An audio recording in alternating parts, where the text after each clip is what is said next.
Are you wondering how you can contribute to Funniest Thing? Don't flip out. Go to patreon.com/funniest thing. Whoa! Oh! That would have been crazy. Are you ready for a revolution in your thinking? We are.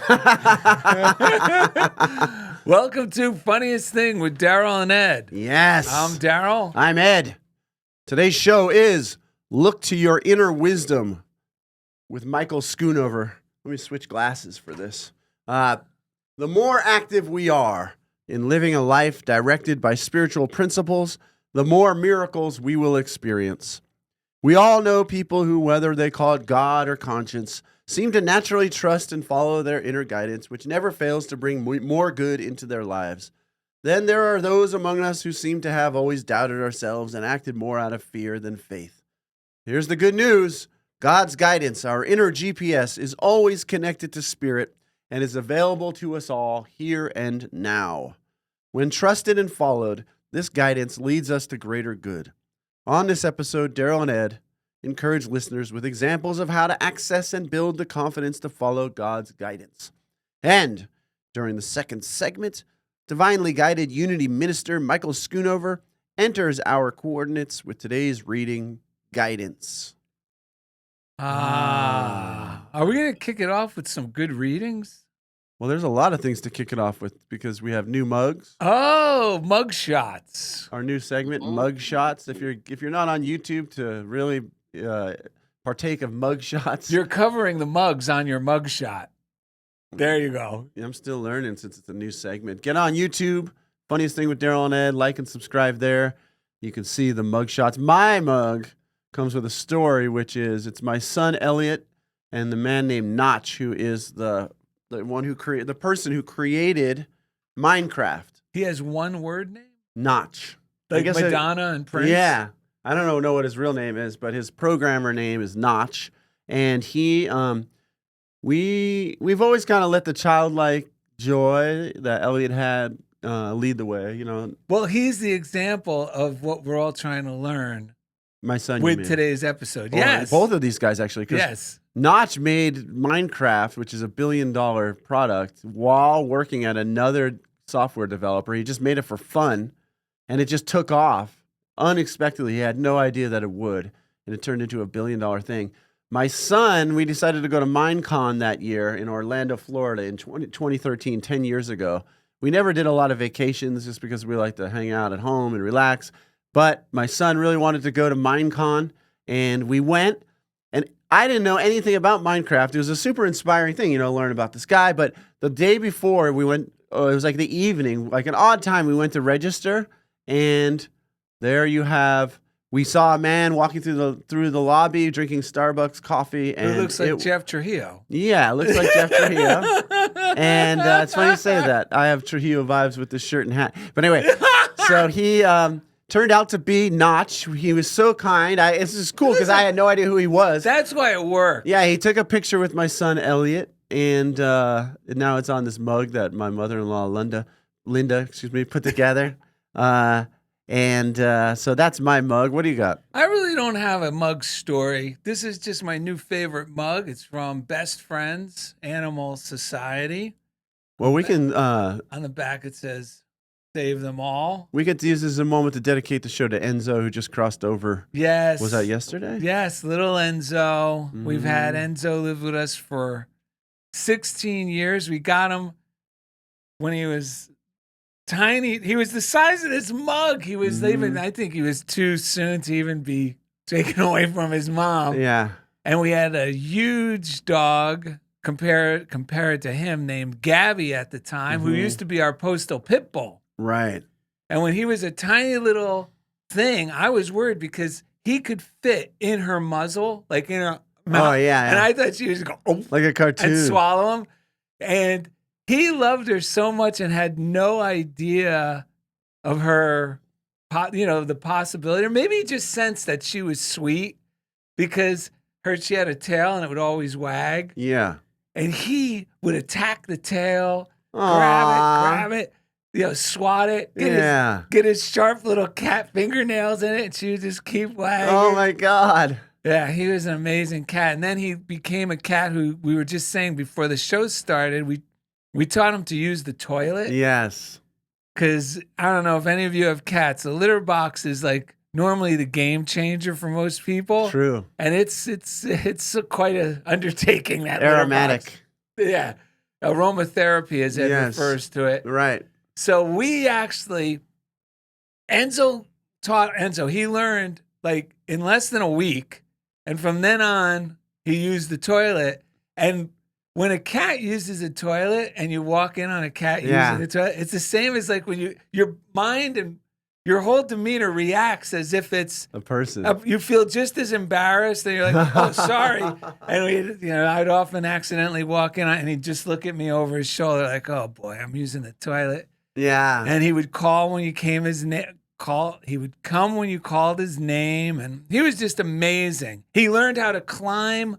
We have a pull-down ladder to the attic. Yeah. So it's got like big space between. It's not like stairs. Yeah, it's way off the ground there. Yeah, and it's stairs like a ladder, not stairs like a staircase. Yeah. So you could fall off, through it. And he figured out how to climb. Lori saw him do it once. He climbed just like a human up the ladder. All right. So Enzo is on to better things. It's just, you know what the miracle is? All these coincidences. Because last month there was a statue at Yes Baby. Yeah. Remember? It was a cat statue. It looked like a Maine Coon, didn't it? It was a Maine Coon. Looked just like Enzo, about the same size because he was a giant cat. Right. And it was $20. I asked how much it was. So I got it for our yard because he loved hanging out in the yard. Like all these things. And then Lori adopted Eleanor, who's like a miniature version. Another beautiful Maine Coon. Looks just like Enzo. It's just that she doesn't have any eyes, but that doesn't stop her. Yeah. And it's like all this. Yeah, she came along and I have this, statue in the yard of Enzo. The spirit lives on. It's crazy how how everything reassuringly, everything's love, and love is always there, and you never really. I was thinking back on my life because of this show about guidance. How do you know you're making the right decisions? Right. And I thought, wow, my entire life, I have been cared for. I wrote this down. I should read bring this. it out. This is exactly what the show is all about because the guidance.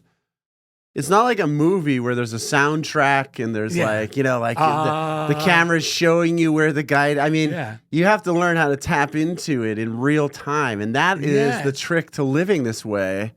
And that's why we practice it so much, because when we start to tap into it, it's better than a movie. Movies are cheap in comparison to the real deal. So did you find it? I wonder if I accidentally wrote it down somewhere else. Oh, you know what I did? What? I wrote it on this card for a Kirky. Oh my God, and you have it here. I have it here. So I got a card here if you're not watching us. And it just has, I put a visitor sticker on the front. Uh-huh. That you get when you go to a convention or something. Right. Name tag. Yeah, but it just says visitor. Oh, no, when you go to like a hospital or a military. So that made me thought, we're all visitors. Correct. True. So I thought we're all visitors. Yes. So I wrote this to Kirky this morning, and this is where I started thinking about my life, I think is in here. But anyway, I wrote, I'm not from here, and neither are you. We just showed up, and someone gave us a label, Darrell Fazaro, Kirk Chelson. Who are we really? Yeah. So much more and beyond understanding. We are visitors, and so is everybody else. I could be welcoming to all because I'm confident that God is caring for me. Exude the truth to the visitors we meet. This is what I wrote, knowing that I'm confident because God's always cared for me. And I remembered throughout my lifetime, because I didn't really have a family. Like, people are still in touch with their moms or dads. Yeah. And it kind of still feels safe. And everything was choppy. We didn't really have a family. And it just kind of, I was always on my own. It would seem, and it could be like, oh, this awful Sure. story. But I was realizing that when I look back, that I was always cared for, that love always showed up to take care of me, guide me, through strangers or different people Yeah. throughout my lifetime. And it was almost a better type There's of no situation almost. than people who are 100%. stuck with mom and dad. Yeah. Because even though I could twist it a lot in my lifetime as, I got nothing, I got to work hard to figure things out. But throughout my entire life, it wasn't just Mike Dugan. There was people throughout my entire life that would just show up Yes. and got some guidance or some help or some Yes. comfort or just kindness. Yes. So it's like, holy cow. So that's what enables me to be now that I realize the truth, that I can be welcoming to all the other visitors because I'm confident that God is caring for me. Mm-hmm. And I can exude the truth to the visitors we meet. This is what I'm telling Kirky or you or our listeners. Yeah. Be of good cheer. I have overcome the world. And that means I get to exude that idea for myself. Yeah. Me be of good cheer. I've overcome the world, so I can be an example and encourage others. Yes. I can get to be guided to be the golden link, even unknowingly. I even wrote on this other little piece of paper, I guess it was in a book, to myself before I wrote this. I'm remembering now that these people showed up and either said something or suggested something or continued to help me with something throughout my entire life, all the way up till now. It happens. Like the guidance comes, even if they were unaware of it. And even when I Yes. was thinking I was making big mistakes in my life, we're always cared for. 100%. Yeah. And this helps me let go more. I want to let go of my life while I'm alive. Yeah. Really, the only thing that can get in the way of this whole thing is my own thinking. Trying. Yeah, there's behind the trying is Yes. just thinking that I'm not loved, I'm not supported, that there's some chance that it's not going to work out, and that I'm responsible Yes. for changing the people and the things around me. And my son just said the same thing. He asked me not to mention names, so let me talk about this. So he's got an internship, an amazing internship. I talked about it already. It's come together in an Yes. amazing way, but he was invited to talk to someone from another, like a cool, really great position in a sister company about the work he's doing, like a really amazing invitation. And someone else invited themselves, that's in like the intern position, to go Elbow with them him. way in. Right, yeah. And at first he was like a little, like, oh man, what? And then he was like, you know what? I'm just gonna bless it Yeah. and go through it. And he went to the meeting, which went really well. He learned some things. Not like he just was like, oh, that was cool. Yeah. But then like a week later, he received word while he was at this a party, this huge company party, and someone was there and told him. And again, my son is he just finished his second year at UC Berkeley in that's a data lot. science. So he's done those 2 years. So he's developed his coding ability and some skills, Yeah. he's doing real stuff in this job. It's crazy.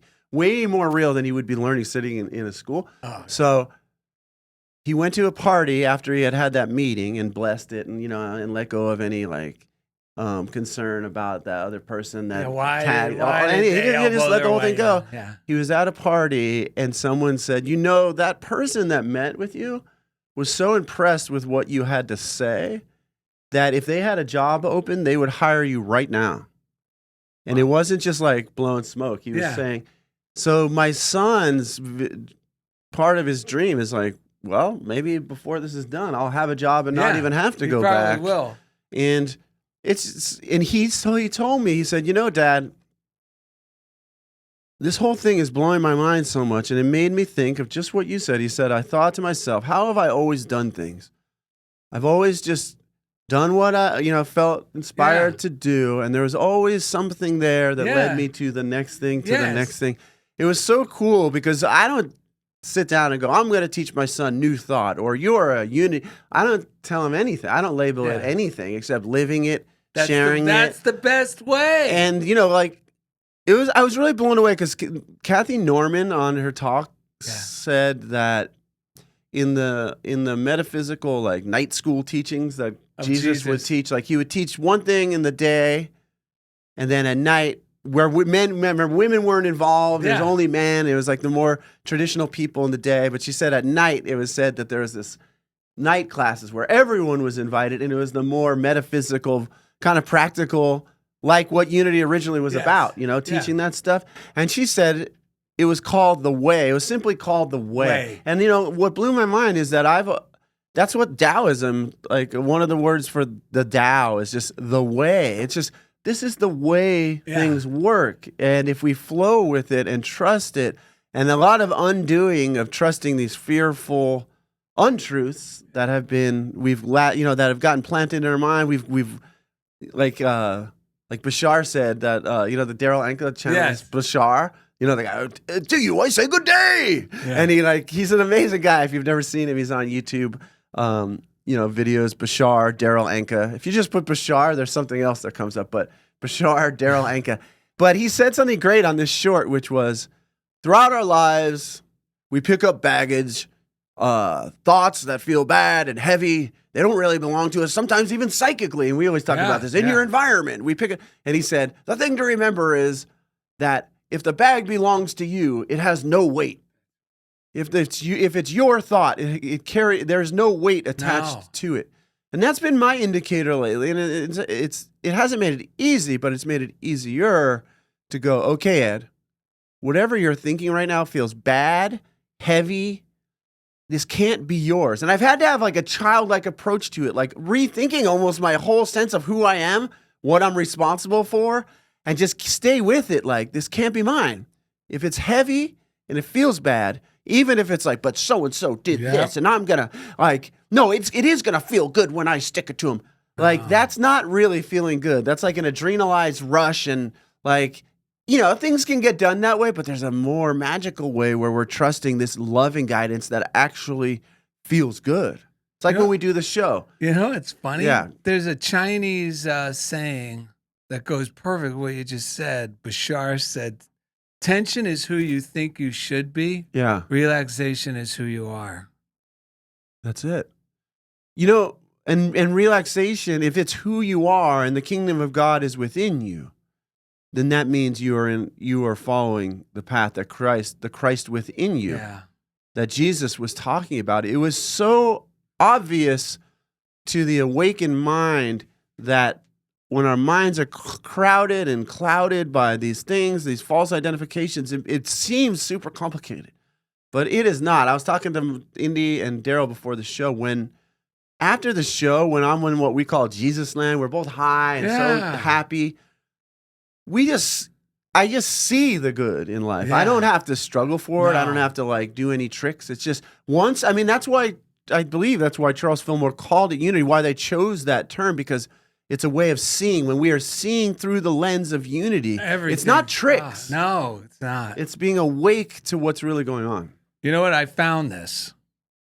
Can I read it? It's please clear. do. It's much clearer Yeah. than what I was trying to think. I can't believe I didn't see it. Be of good cheer. I have overcome the world. Why wouldn't I be exceedingly happy? Right. I've always been completely cared for throughout my lifetime. A force for good, love, provided exactly what I needed right when I needed it, through people who appeared in my life out of thin air. Think about that. When you think back over your life, It's incredible. if you really think about it, this is the truth. And this power for good worked through them in spite of myself and even the people themselves.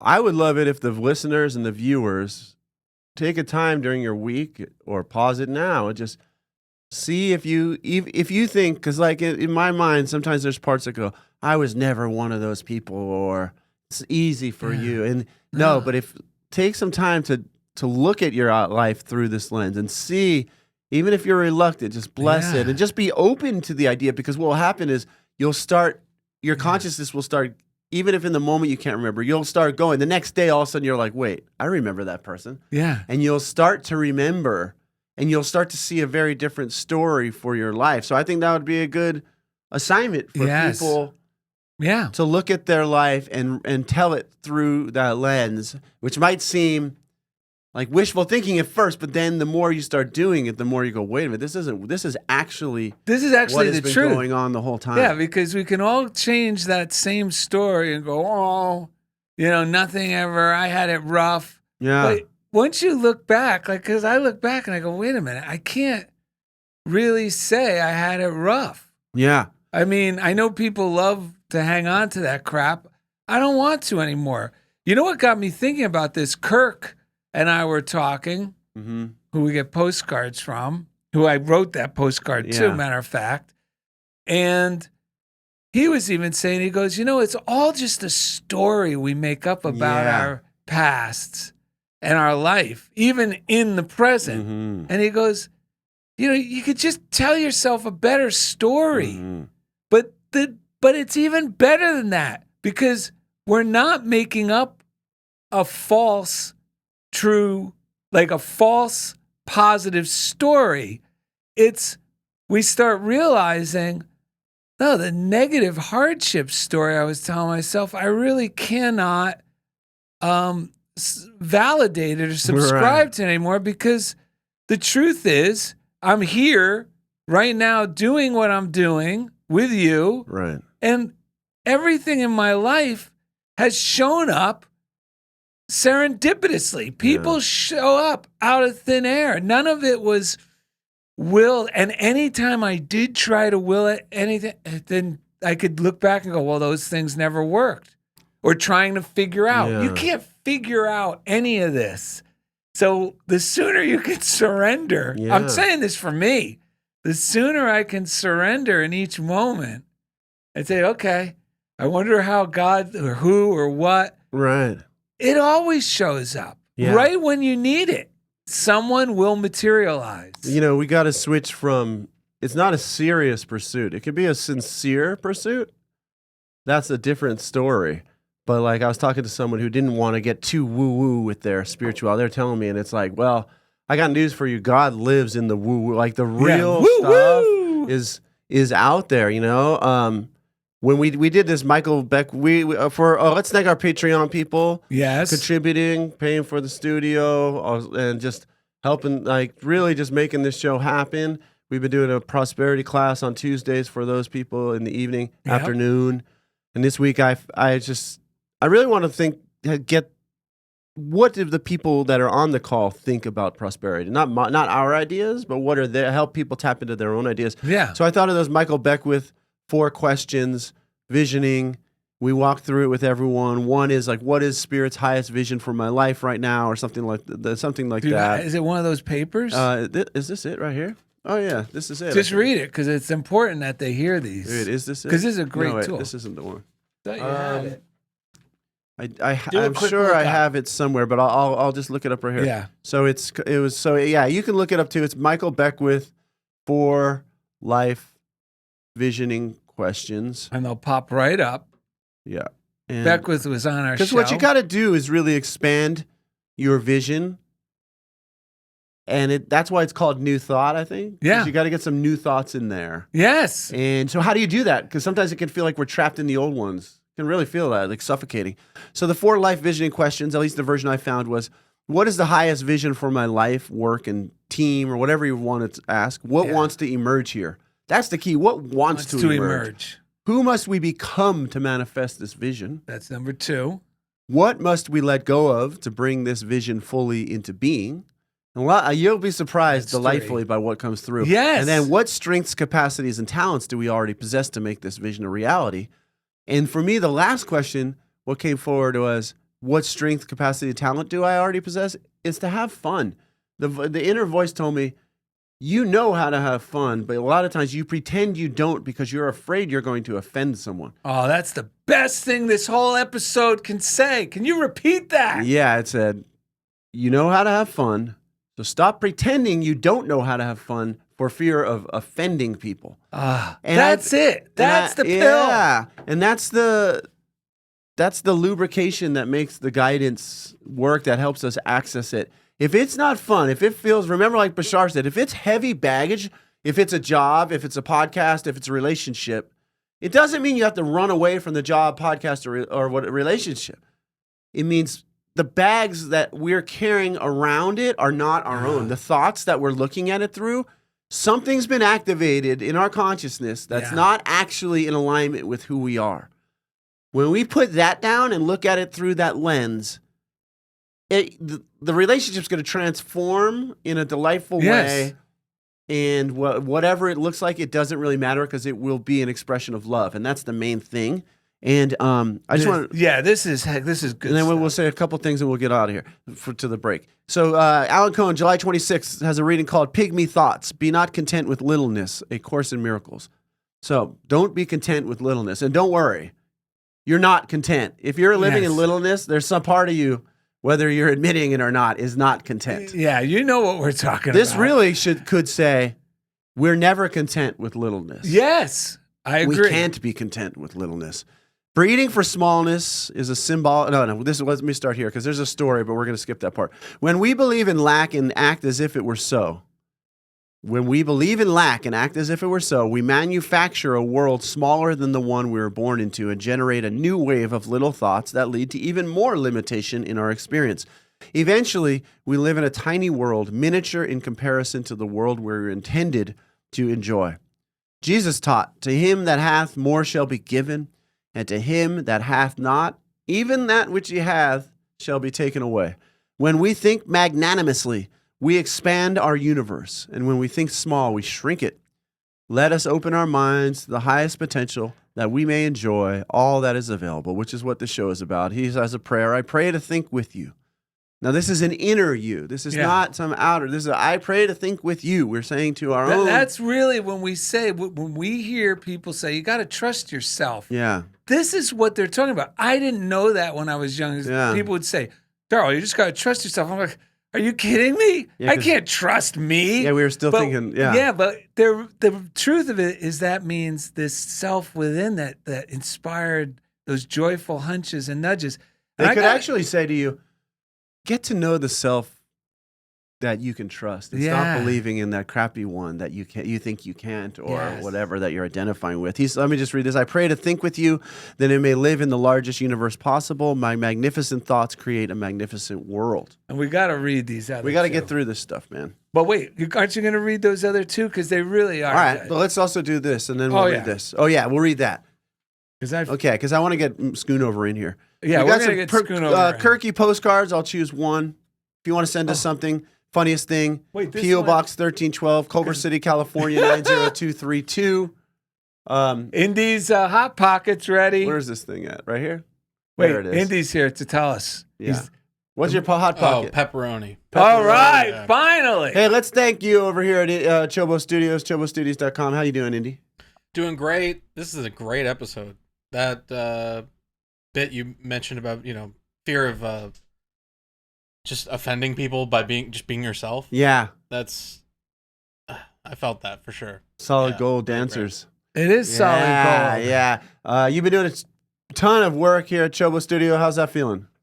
Good. It is, it's exemplifying what you guys are talking about. The second I became not desperate for clients is when clients finally came. Beautiful. And it's only growing, and we're getting prospects from our advertising campaign. It's amazing. I don't want to talk too much about it because that's how it kind of sure. stops. No, so the joy is there. It's happening. Okay, good. Appreciate you guys. So this one says, no one ridicules my hat. It's Bizarro. And He's look, got his prototype of a new hat with his art on it, by the way. Hop on YouTube. You can see that. I sent Indy a photo. If there's a way for people to get it, we'll let them know. Well, this is, if there is. Once this is still the prototype. It's like a little swim bonnet. Yeah, it's not a swim bonnet. The net. All right, when you know that consciousness is the one and only reality, conceiving itself to be something good, bad, or indifferent, consciousness is the only one and only reality and becoming that which it conceives itself to be.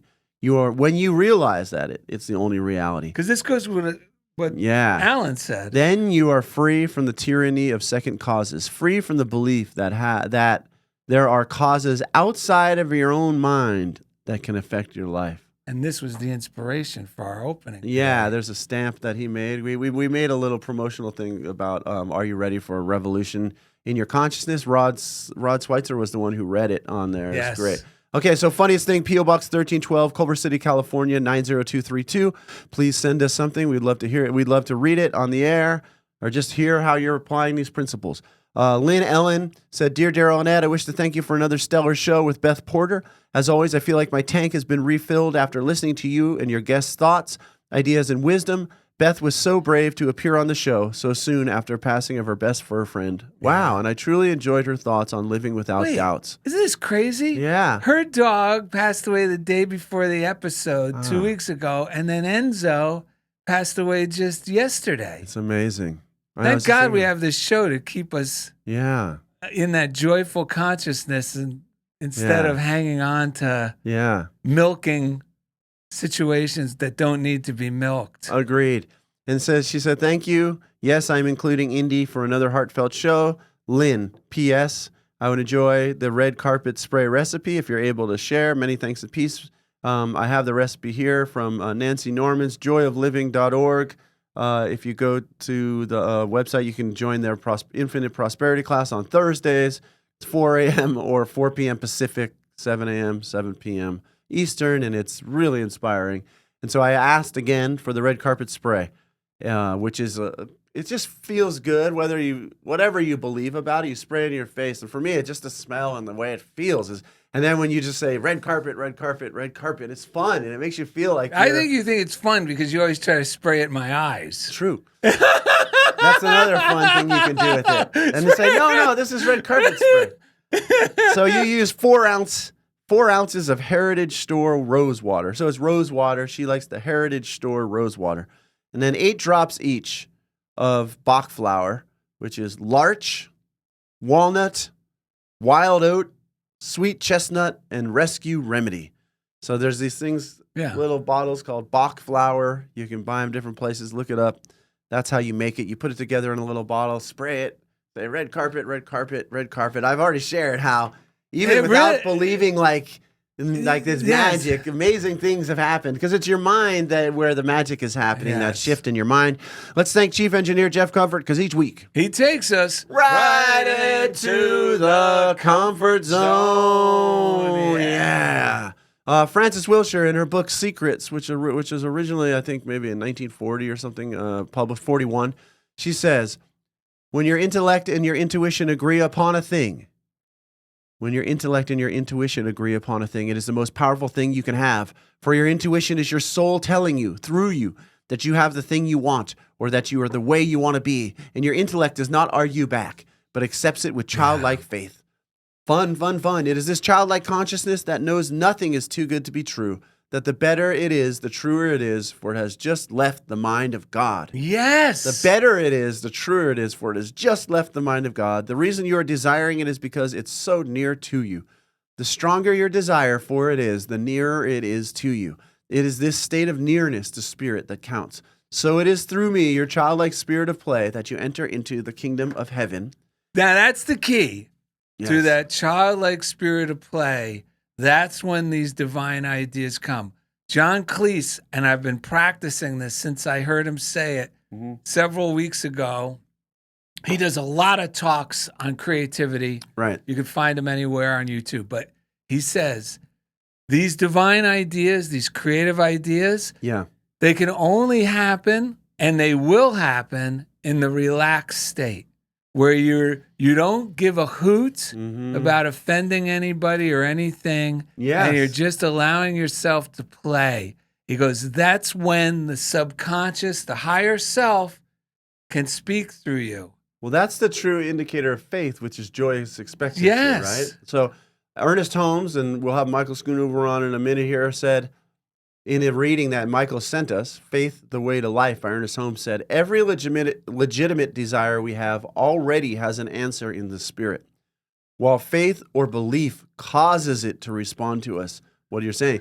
Faith not only lays hold of a power which actually exists, it also causes this power to respond as though it were a law operating for us.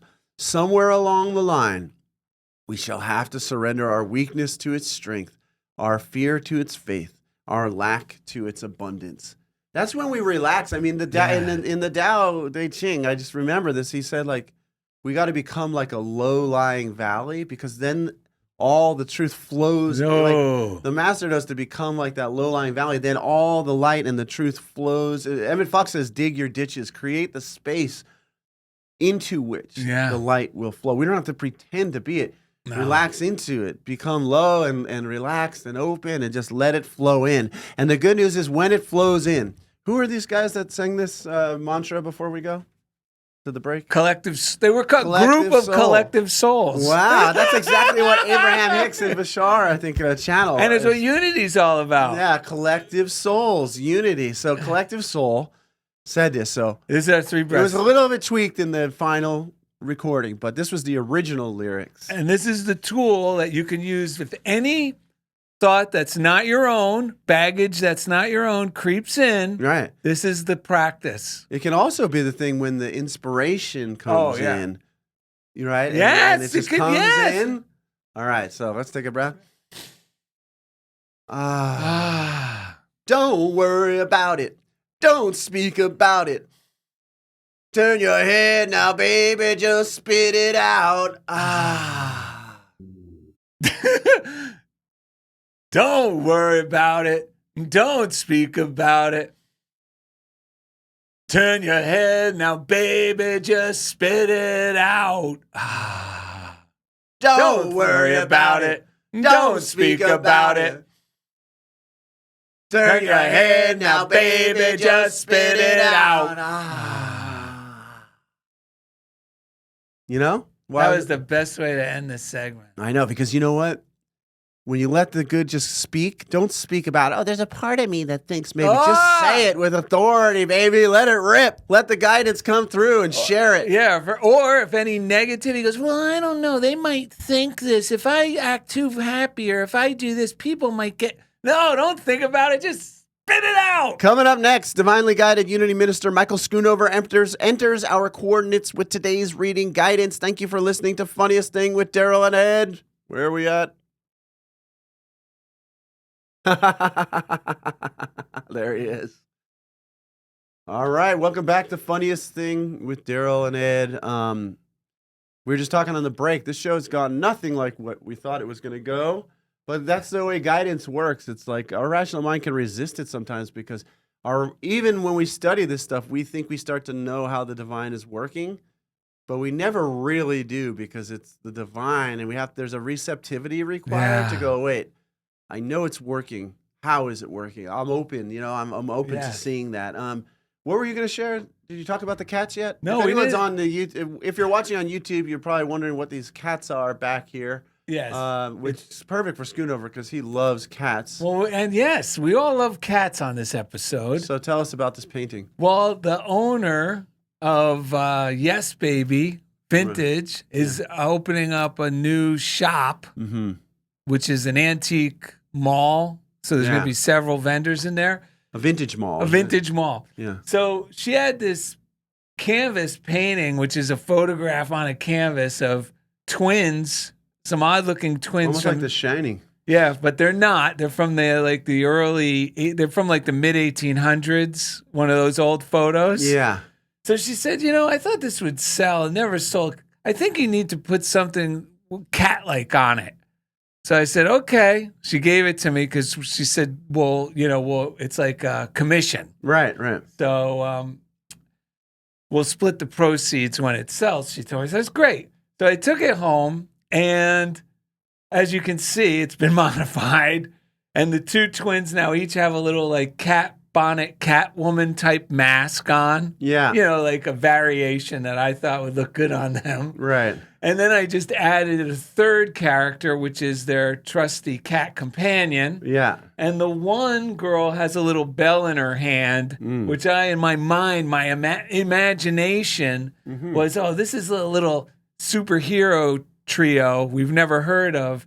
And I decided to name them after the new Vintage Mall, which is the Catnip Coalition. Oh, wow. So this is the Catnip Coalition superhero trio. Oh, that's so I'm going to be perfect. dropping off that today Amazing. after our show. Yeah. Quick shout out to Josue. Yes.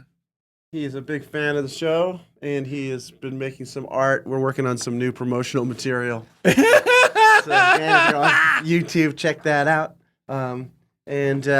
But with no further ado, this fella right here, Oh my God. what's it called? Unity Way of Vista?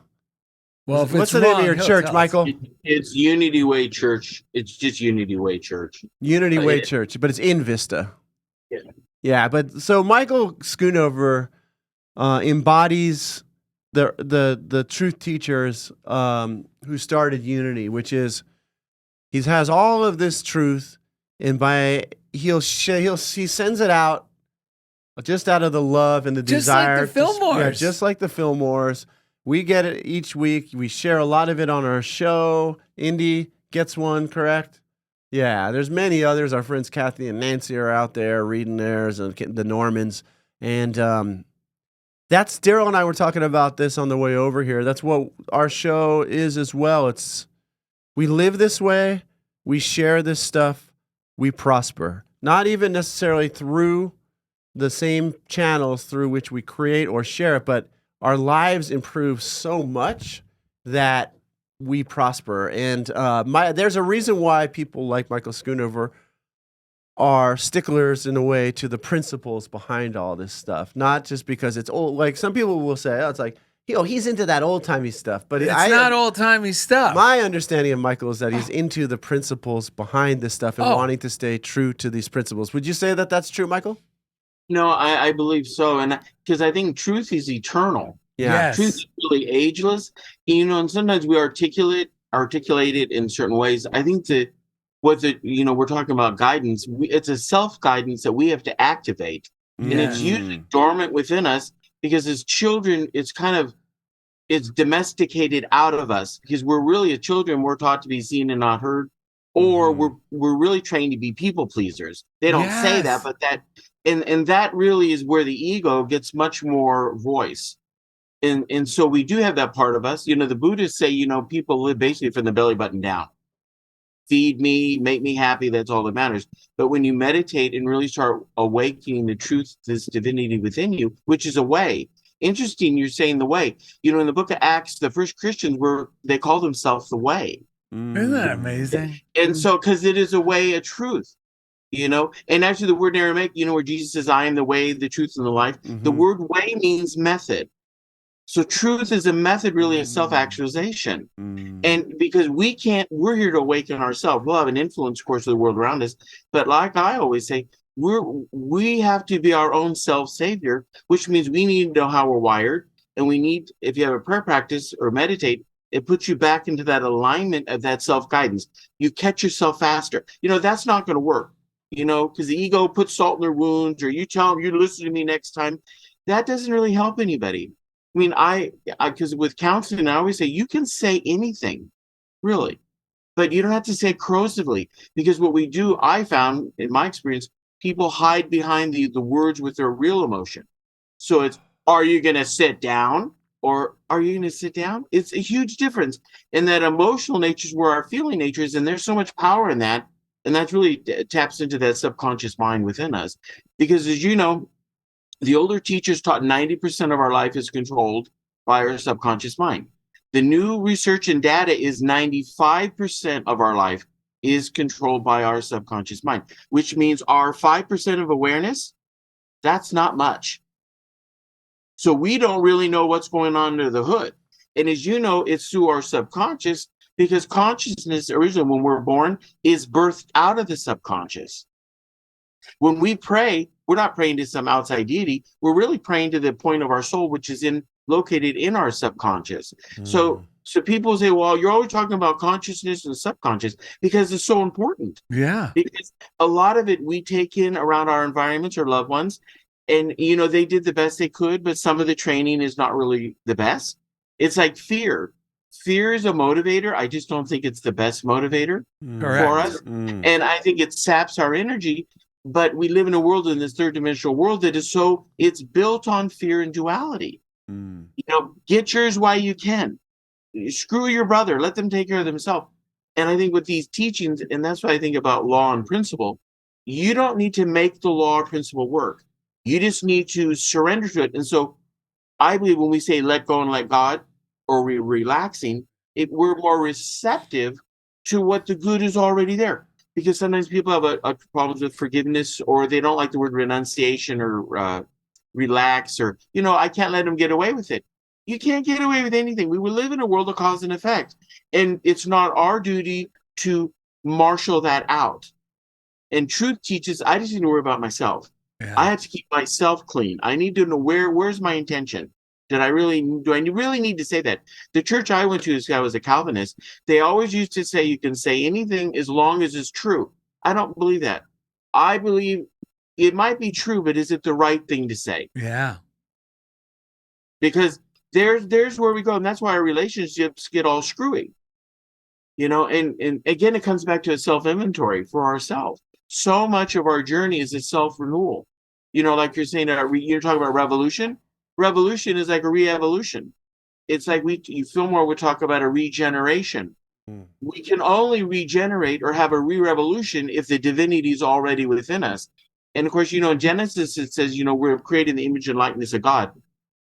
The word likeness literally means sameness. So we're the same understanding of this divine mind. But I think one of the verses we forget out of that Genesis story is that we are given dominionship, not of the world, but of our own consciousness. And when we're not really in control, living what our highest truth is, that's when we go off the wheels. That's when the wheels fall off. Yeah. And that's when everything starts falling apart. And I used to think, well, that's just you're selfish. No, that's not being selfish. If I need a certain amount of sleep to function properly, that's not being selfish. For me, that's what I need to do. Maybe you can live in 4 hours. So I think sometimes we blur the ego and the Christ mind in this third dimensional world.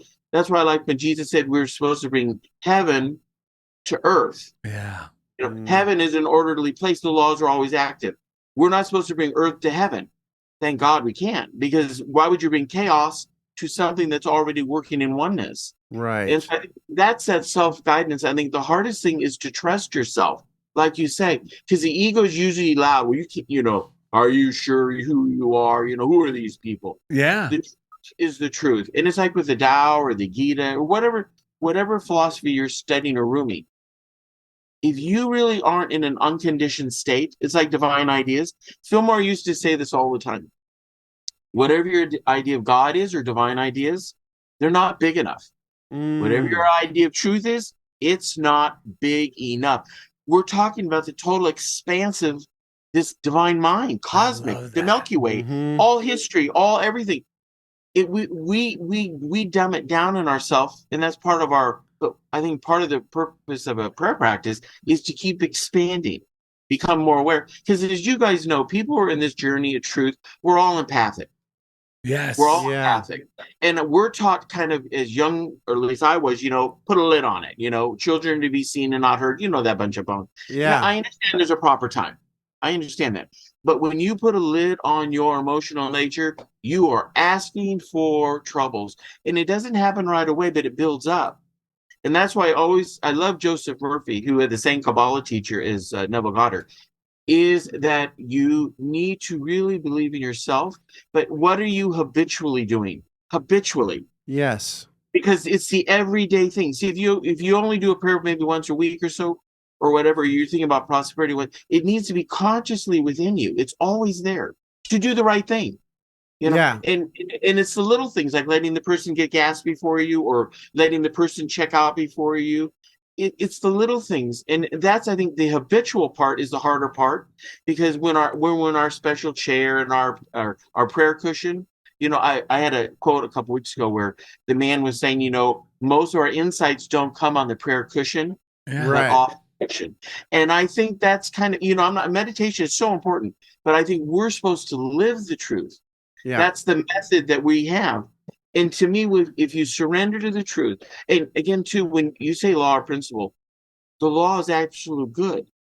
Yes. The law of mind action, the law of attraction is always good. And if we put in negative, then we'll get a negative result. It's not because the law is against us. No. It's because we're putting in, it's like almost like a mixing bowl. The mixing bowl does not fight what you put in it. Right. But it will do it. And that's kind of like how laws work. They're impersonal. And that's a hard thing because we've been raised with a, old man up the stairs and, he's adding up Michael's sins and all that, which is, sin is just ignorant. Why do we want to be ignorant? Yeah. It doesn't serve us. And like you're saying about being happy. To me, we don't laugh enough. Mm-hmm. It's funny when I do my lesson, I always have a comic and I have a little joke. And I've had Michael, you need to drop that. You're not that funny. And I said, hey, no. Fillmore always opened his lessons with a joke. He used to tell traveling salesman jokes, but he changed it at the end so it wasn't really racy. But Myrtle would be Charles, don't say that. But you need to laugh more because you see when you laugh, you're receptive. Yes. And if you're not receptive, then you really can't be empathic to what Spirit wants. Because in many ways, we are both like a walkie-talkie. We receive, but we also can speak. Yes. We're not just an antenna. We're more than an antenna because we can also put out into the field around us. Right. We know if you put out good intentions and you're earnest and your heart's there, you will find a match. And that's what I love about these teachings. Like I call it my spiritual propaganda. I had some people from Unity come by headquarters and we went to lunch and I pass out my propaganda. And I always say, what you don't like, recycle it. Because I'm not attached to it. If it doesn't, or I give these lessons because I study these things myself. You might read and say, this is a dud. That's fine. But I use them during that. That's part of my prayer practice. Yes. Not everything I send is, whoa, Plato, turn on the lights. But if there's a phrase, a way of looking at things a little bit different, to me, that's what it's all about. Because new thought is about having new thought on truth. Not that you're reinventing the wheel, but you're really engaging it. Yeah, for yourself. And if we go into old thought and see old thought brings up the old patterns. Right. And the thing is we know the way the subconscious is. We can be past certain patterns, but the patterns are still there. So it's like when you diet and people say, well, I'm going to diet and lose all this weight, very restricted diet. And then when I'm done, I'm going to go back to my old way of eating. Well, you can do that, but it's not going to work. And that's kind of how we do with thought too. We can float back. It's almost like, if you ever went to the beach and you're sitting in front of the beach, you have like a towel or something, you're in front of it in the surf, whatever. Right. And you stand there and you're whatever playing there. Before you know it, you don't realize it, but you're being pulled very gently farther away in one direction, usually with the current. And then you look and like, oh my gosh, look how far I went. But it's such a subtle thing. Mm-hmm. And that's what happens when we allow this world around us, the news and the newspaper and talk radio. Yeah. I'm not saying it doesn't exist. At that vibration, it's there. But that's not the vibration I want to live at. Yes. Because then I'm going to be manifesting that vibration where people are always upset. Their knickers are always in a knot. And again, I know what's going on. I understand. I'm not Mr. and Mrs. Magoo, as I say. But we're here to live fantastic lives. Yes. And we have self-guidance within us. Each and every one of us is a unique creation of God. The Buddhists would say God is a sun center shining out. And each of the rays of the sun is uniquely itself. That's who we are. We're sourced by this God presence. And you were to respect everybody, but we're not to be cookie cutter. And I think one of the challenges is because of Western civilization has so much bought into, through the centuries, the Middle Ages, original sin, which is really original ignorance, which is ridiculous because if you study Judaism, they don't teach that. They don't believe in original sin. As you know, they don't believe in hell. They don't believe in the devil like we do. Mm-hmm. Most people do. And see, those are the things that keep us to fear. It's almost like, and people say, well, Jesus was tempted in the desert. It says Satan right in my Bible. It's a wrong translation. Go to any original text and they'll tell you the word Satan is always an adjective or a verb. It's never a noun. Because there's nowhere in the Bible it says where Satan was created. And they always go back to that famous thing. And there's a verse where in our Bible in Isaiah, it says that he saw Lucifer falling from the sky. See, any Jewish rabbi would tell you that Lucifer, first of all, is a Latin word. So a rabbi will tell you, why is a Latin word in a Jewish Bible? Just like God is not a Hebrew word. I'm not. There's Elohim, El Shaddai, Yahweh, all these different things, which are really I am that I am. That's really what it is. But the thing is, with the verse that they always pick for Lucifer in Isaiah, really that was a prophecy for the reign of King Nebuchadnezzar, that his reign would fall like a falling star, meaning that he's so powerful now, but eventually he will lose that dimension. Wow. See, that's what it means. And see, that's why that's why I find they're like, well, why do you quote the Kabbalah? Why are you always saying what it means in Judaism? Because Jesus was a Jewish Messiah. Yeah. Right.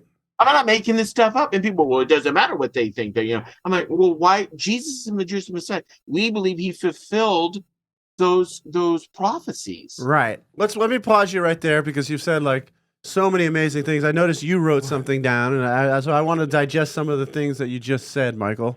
Well, I don't know if I'm like, you know what the best thing is about me writing this down and everything Michael said and everything we're about. Right. And what we want our listeners to know, that none of us, the three of us, I can speak emphatically about this because Michael just said it, and Ed and I are good friends. We don't do this so we can be teachers in any way higher than you are, our listeners. Right. We only do this, the same reason Michael just shared that he does it, is because it's part of our practice daily, so that we feel really good in our own skin about who we are, and then that allows us to act on this inner guidance, which is always met with awe, because we're always going, holy cow, that worked, or I can't believe that worked out, even though I know I'm not as surprised, but I'm still always in awe. So what I was just writing to myself was some of the things Michael said that give new life to things in my own mind. Right. When Michael said, way means method. Right. Because even when people say, the way and means to do them, it means God has the methods. Now I just need to learn what the deeper meaning for means is. Right. Because now we know he has. So I don't need to worry because God has the methods to take care of the this. how. Yeah. And then I also liked what Michael said. Just because it's true doesn't mean it should be said. Right. And it helped me. And I agree with that. I have to remind, is this the loving thing to say? Right. I'm not always good at holding to that. And I go, well, I should say it's because it's the truth. But it doesn't mean, is this just the loving to say? Is there a love, if this needs to be said, is there a loving way that I can say this? Yes. But 9 times out of 10, it doesn't need to be said at all. Right. I love that. And I wanted to note that Michael was talking in the very beginning about something we were just talking about, which came up for me just the other day, because I was doing some Louise Hay, which is, I was like, willingly release this need to be punished, because a lot of the ways we were loved earlier, if it include punishment from the person we want to love, the way I learned to love was, what can I do to avoid being yelled at or punished, rather than what's the right thing for me to do. Right. So the other day, it led me to this thought. I willingly release this belief that approval and love are the same thing. And I didn't really know what it meant at that time. But since then, it's just been unraveling and clarifying, because if I associate approval and love, first of all, I'll be terrible at business for my entire life, because anything I try to pitch to somebody is going to be based on will they approve of me or not, because I'm trying to get that love from that person. Yeah. But love comes from within and has nothing to do with approval. You can approve of me or not approve of me, but I am born of love. That's what Michael was saying. So that would really hit home for me and continue to further this understanding of why my mind wants my deeper self is telling me to dissolve this connection between approval and love being the same thing. And then second thing that stuck out with me is when you said dominion is key. I'm not exactly sure remembering the exact thing you said, but it reminded me that So science is showing 95% is subconscious mind stuff just going, right? Mhm. But a lot of science also in the past did not believe that we had the ability to change that as much as we do or affect Yeah. that through spiritual Absolutely. practice. And that's Absolutely. why this stuff, it blows the doors off of any and all limitation, because it's like that's such a key part of this thing. It's we can engineer our own subconscious mind. It takes time Yeah. and practice and love and gentleness with ourselves, and we learn to be kind to ourselves, which helps Yeah. us then to learn to be kind to others. There's so much that goes with recognizing how important that dominion, that we have dominion over our minds. It doesn't always feel that way. We're going to get it wrong sometime, whatever, but we got to keep coming back Yeah. to learning how this works. Well, if it wasn't true, then the addicts and alcoholics that end up Yeah. recovering wouldn't be a possibility. But isn't it ironic that the whole methodology for the alcoholics and addicts who remain sober, happy, Yeah. and useful and productive, the only method that really is the sustainable one is applying spiritual ideas. Yeah. And this idea of having faith in these principles, that's the thing that transforms the subconscious. Yes. And that ties into what you said also. Sorry, Michael, to keep you hanging, but you said so much good stuff. Yeah. I just want to kind of break this stuff apart a little bit for practicality, which is this goes back to Myrtle Fillmore's original moment of as a child of God, I don't inherit sickness or something Yes. to that effect, which is Mhm. whatever we're recovering from, a lot of it is realizing that even though that part of my mind will keep saying, Yeah. I am depressed, that is a choice. And we got to learn to stop, reprogram our mind to no longer to identify as I am anxious or I am addict, I am sick, Right. I am cancer. If we can really keep working on that part and recognize that we can connect this I am to this much broader divinity, which is far more true than any of these passing things, whatever amazing healing will happen. I'm not going to say what the healing is going to look Right. like, but everything improves the more I dissociate my I am from these limiting Yes. ideas and pathologies that developed in the past. I got to say one thing, Michael, that dawned on me just 2 days. Wait, when was the 28th? Yesterday. Yesterday. Just yesterday. And it was something I read, but man, it woke me up to what we're talking about here. Mm-hmm. So something was written in one of the books I read in the morning, and it was an affirmation. Cleanse me from secret faults. Keep me from presumptuous resentments. Mm-hmm. And I wrote this to myself. Wow. It dawned on me. All my resentments are presumptuous. Mm-hmm. Mm-hmm. Think about it. It's true. I even wrote that. It's true. Think about it. Like, my resentments are presumptuous, but it gets better. This was also in there. I wrote, there's more.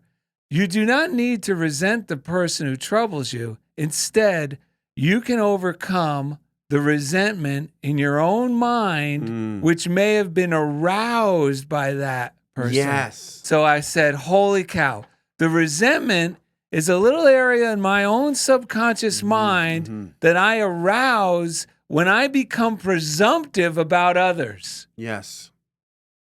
So I wrote, AKA, also known as, tell a negative story about them, being against me, affecting my life negatively, victimizing myself. That's what I'm doing. Yes. So, and forgetting all about God's grace, which is what we were opening the whole show on. So I started thinking about this. I go, today I have the opportunity to begin again.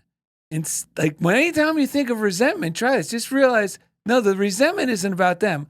The resentment is this. Instead of arousing my old addiction to resentment, this little part of my subconscious, and releasing harmful chemicals, today I am addicted to everything good. Because I started thinking about it. Wait, just as much as I like to make up these stories when I presumptively assume that guy cut me off purposely, or you could think anything. oh, look, they knew that it wasn't 15 items or more.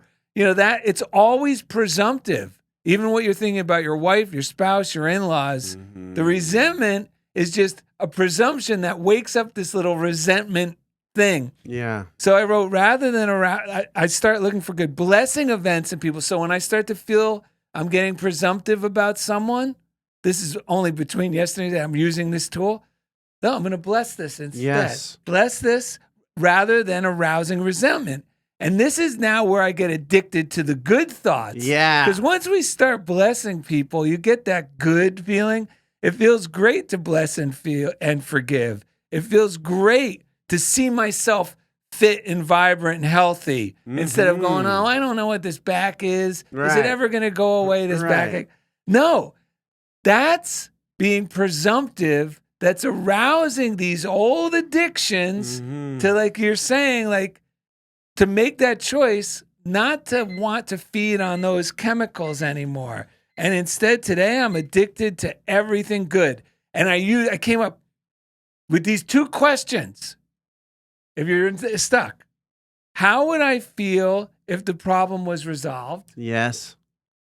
Number two, where should my focus be? Yep. And you'll know exactly Yep. what, because how would I feel if this wasn't, how would I feel if the problem I'm getting resentful about was resolved? 100%. And where should my focus be? Beautiful. Michael? And I agree too. One reason, most of us are taught, like all of us have addictions. Addiction is looking for something outside of ourselves that somehow is going to be good. That it's going to be, like Emma Curtis Hopkins, who taught all the people. She used to say again, why does a thief steal? Because he thinks he's getting his good, but that's not the way to do it. Yes. If you really want something, there's a lot of times I've really wanted something and I'm like, there's only, because I collect a lot of older books, I'll never find another one. You'd be surprised. If I put the intention out there that I really want my own, it shows up. Yes. I just got to get out of the way. And I think part of our challenge is learning to trust our self-guidance. Because, when we unforgive or we're resentful or we call it stress, anxiety, it's all the same thing. It's having really an energy and negative faith. And of course, I'll picture according to the way we are. If we believe we're jinxed, guess what? We're going to be jinxed. Because the I am energy will go into anything we pour it into. Yeah. That's the way the system works. So instead of believing we're sinners and we're ignorant, we can affirm that we are smart. We have divine mind to tap into. And remember, in Genesis, the first 2 chapters, after every period of creation, they're not 24-hour days. After every period of creation, this is good and very good.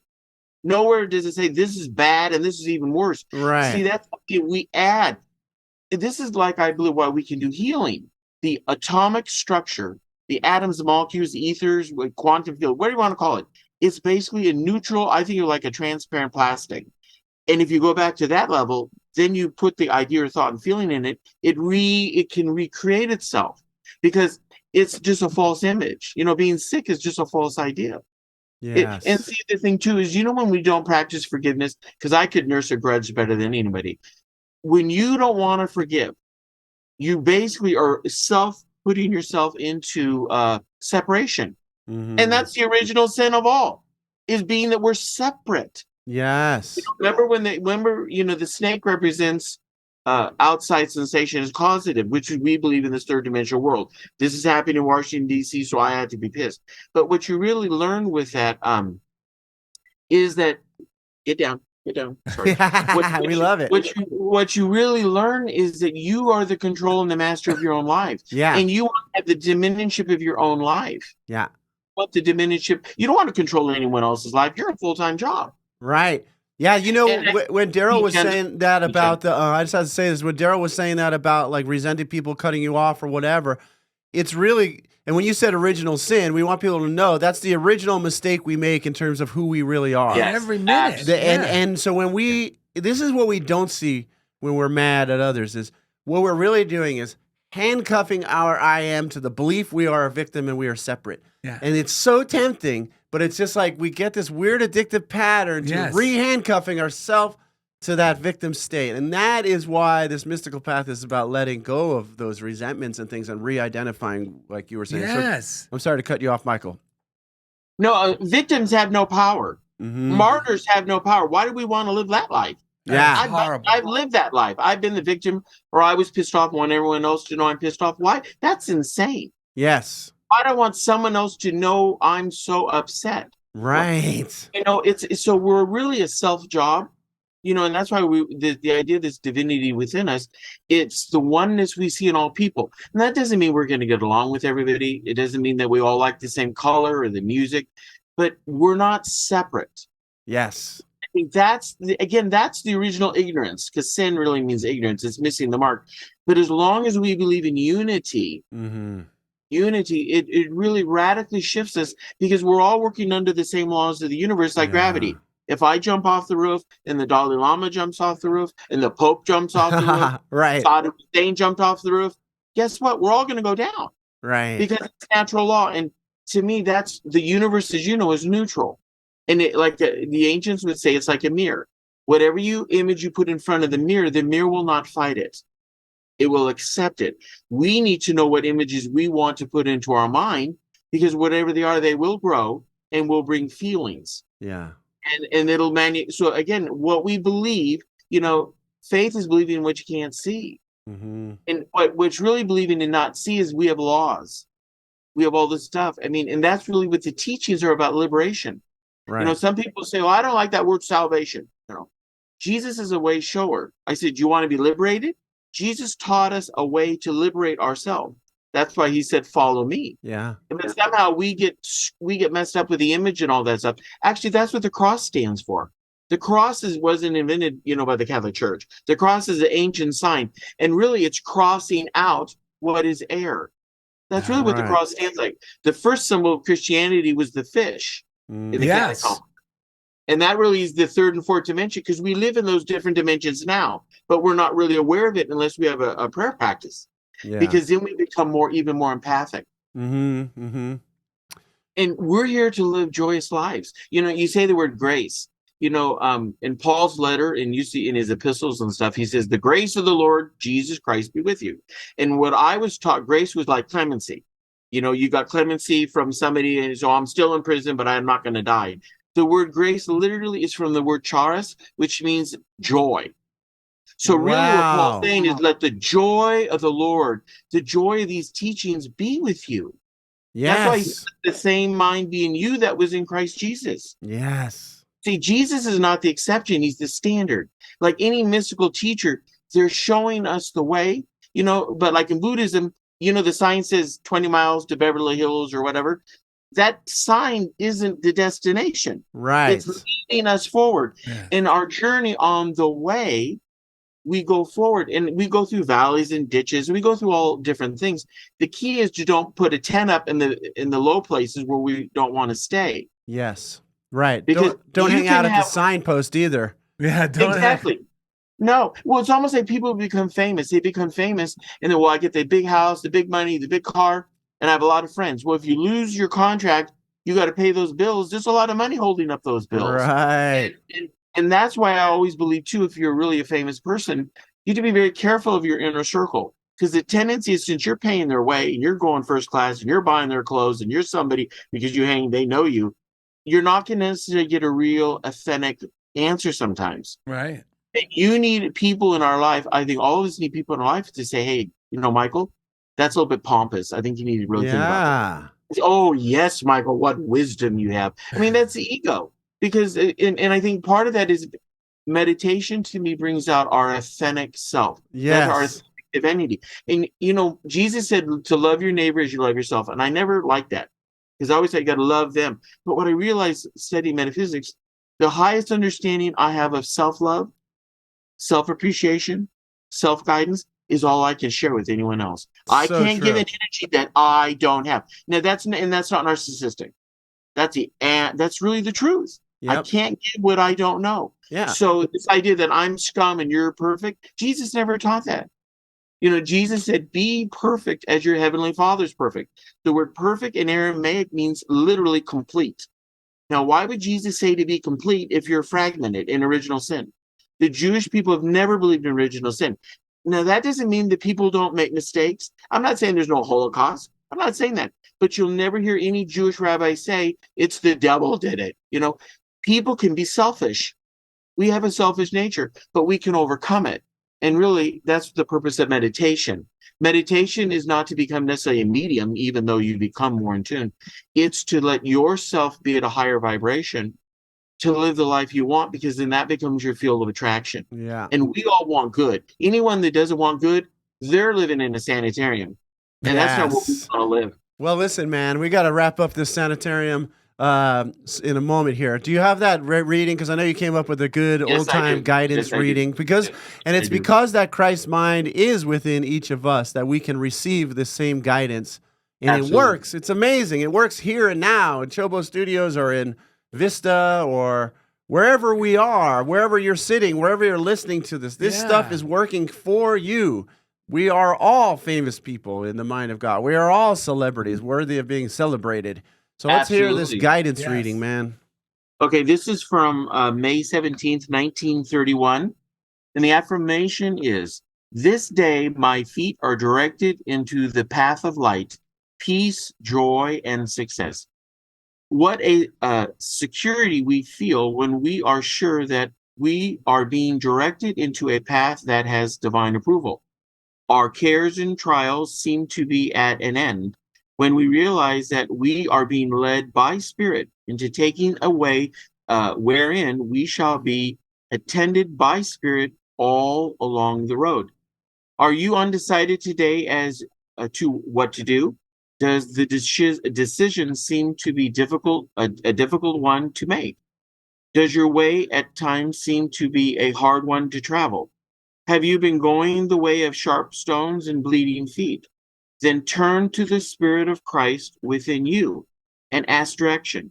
Ask to be shown the right way, the way of spirit, the way of peace and success. When we are centered in spiritual consciousness, you know God's will for you. Your path is mapped out for you.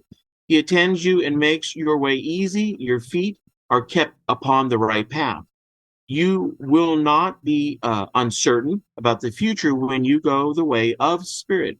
Joy and success will be yours. Go forward this day in the realization that God is with you at all times. Learn to feel His presence. Train yourself to take His orders and to obey His commands. And the scriptures from the great book of Isaiah, chapter 2, verse 3. He will teach us of His ways, and we will walk in His paths. And I want to say, too, what we're talking about there in that thing is the laws. The laws of Spirit is what we want. It's not some outside law being put upon us. Mm-hmm. And so I think sometimes when you read some of that, say, well, I don't need somebody directing me to go. You are a free spirit. But there are certain patterns that will lead to the way we want to go.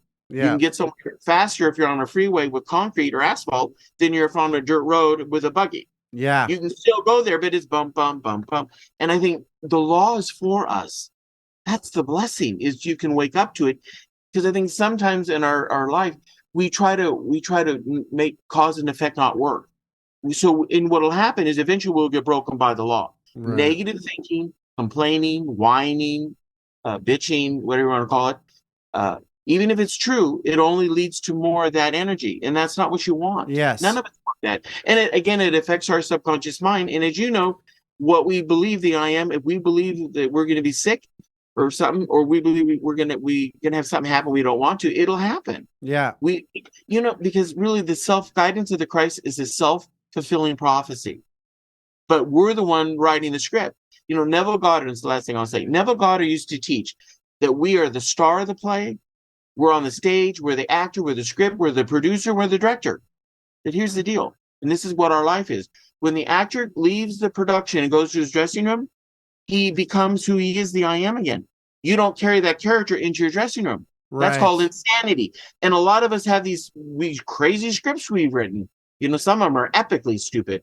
But we go to our dressing room, which is symbolically going into the silence. Why would we bring that limited thinking there? I mean, some people do. I know time I did too. That's insanity. Yes. My I am is transparent. Right. It's limitless. And maybe and we go through things to learn, and grow through. That's what we're here to do. This is what this dimension is. Right. But instead of fighting it, I want to accept it and go through so I don't have to do it again. Yeah. That's the revolution. It's an evolution to a higher, on the spiral, you're going higher. Who wants to degenerate and go down? Right. And that because that's really a faulty ego thinking. Yeah. And those who might have those kind of resistant thoughts, like you're saying, why do I need guidance?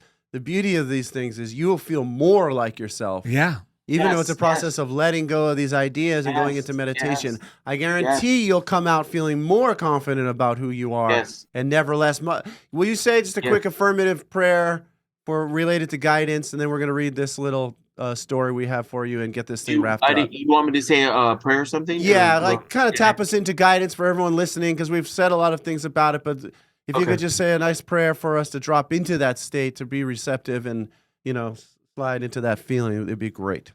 Okay, well, I just invite us to become still in the divinity within us. And as we breathe into that knowingness, we know that we are always at peace and we're always at joy. And we know by the divinity within us, our life is perfect. And any snags or any knots become dissolved in our understanding of the truth of our being. We are the Christ. We are the saviors of our own life. We can guide ourselves into the path and onto the experiences that we want to enjoy. So again, let's just take a deep breath and know that it is through our higher consciousness that we truly bring heaven to earth, which is, of course, heaven symbolically is divine ideas, and earth metaphysically is our own body and our experiences. We are self-creating the life that we want. So may we be open to change. May we be open to grow.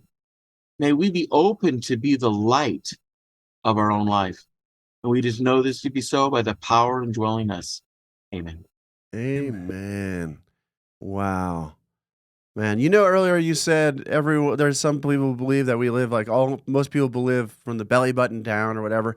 There's equal danger in living from the neck up, and that's what a lot absolutely. We got to be our whole self. Yes. Only when these things get separated, separation, do they start to run amok. But our whole healthy self involves every single part of us. Absolutely. Okay.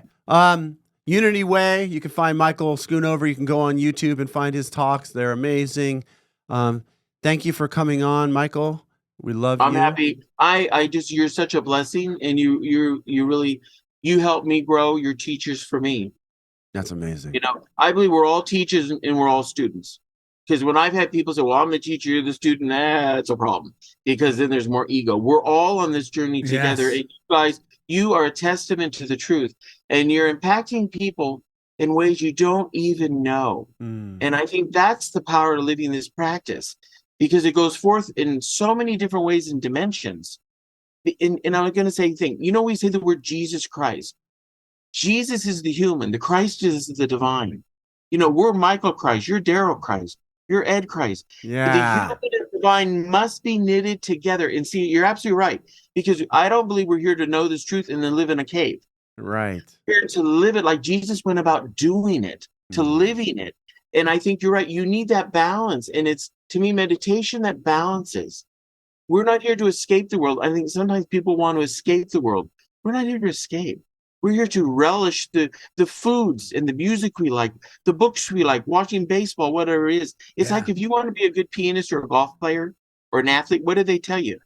You practice. Yeah. It's the practice of the practice. And every great athlete will tell you, you go back to the basics.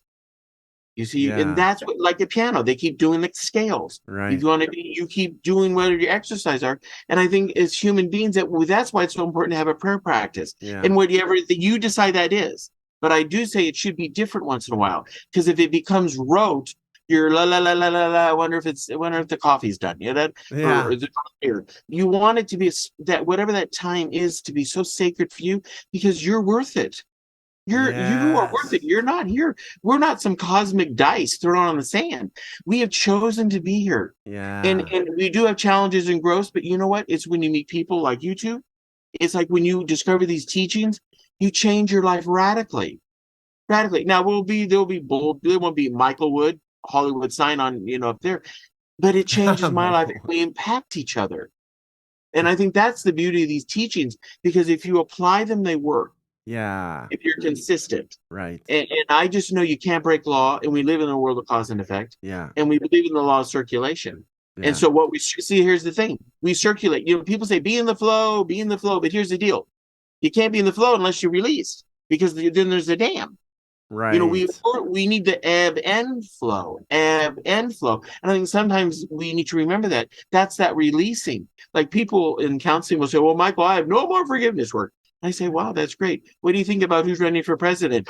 Don't you even go there. And I'm like, wow, it seems like you got more forgiveness work. Because if you are really a spiritual student and you believe all things work for good and there's only God, then everything is working despite what my appearance or perspective is. Yes. See, and I think that's what a practice of truth really teaches us, to be on the way.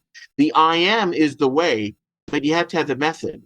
Yeah. And you have to love and support each other, and you can't do it alone. It's really hard to do it alone. That's why I encourage people, like, listen to this, take classes, because when you're alone, you're too isolated. We need we need a spiritual support group. We really do. Yeah. You're 100% right. Charles Fillmore called it spiritualizing your consciousness, and that's when the power naturally flows through. And that's what we're really doing. Once we spiritualize our consciousness, it doesn't matter what we're doing. It will be blessed, man. It will be expression. All right, so little Michael Schoonover was a bit of a troublemaker, as you could probably guess. Wait, this is a story about Michael. It's a story about Michael, yeah. Okay. When he asked his mother for a bike for his birthday, his mother, who was a Calvinist, told him, write a letter to God, telling God why he deserved a bike for his birthday. You know, she wanted to teach him a lesson. Michael smiled and ran up to his room. Letter 1. Dear God, I've been a very good boy this year. I would like a bike for my birthday. I want a red one. Your friend, Michael. Michael knew this was not true. He had not been a very good boy this year, so he tore up the letter and started over. Letter 2. Dear God, I know I haven't been a good boy this year. I am very sorry. I'll be a good boy if you just send me a red bike for my birthday. Thank you, Michael. Michael knew even if it was true, this letter was not going to get him a bike. By now, he was very upset. Michael went downstairs and told his mother he wanted to go to church. Michael's mother thought her plan had worked because Michael looked very sad. Just be home in time for dinner, his mother said. Michael walked down the street to the church and up to the altar. He looked around to see if anyone was there. Then he picked up a statue of the Virgin Mary, slipped it under his jacket, and ran out of the church, down the street, into his house, and up to his room. Michael shut the door, sat down, and wrote his letter to God. I got your mama. If you want to see her again, send the bike. Signed, you know who. I love it. And you know that is such a great story, because you know in many ways that's a lot of us how we were taught to pray. Yeah, Taught to pray like that. I've been a good boy. I haven't said any foul words. You better come through this time. Yeah. It's like we're bargaining with God. How insane! Yeah. We're bargaining, like we're pleading. Somebody's make a good word for me. Yeah. See, again, our idea of God is not big enough. I agree. That's a puny idea. Yeah, so if you're thinking negative stuff, don't scream about it. Don't think about it. Turn your head now, baby, just spit it out. Visit darrellanded.com to find easy links to everything we do. And as always, thank Michael you for being Schoonover, a part. Indy, Chobo, we love you. Jeff Comfort. A funniest thing with Darrell and Ed. Don't worry about it.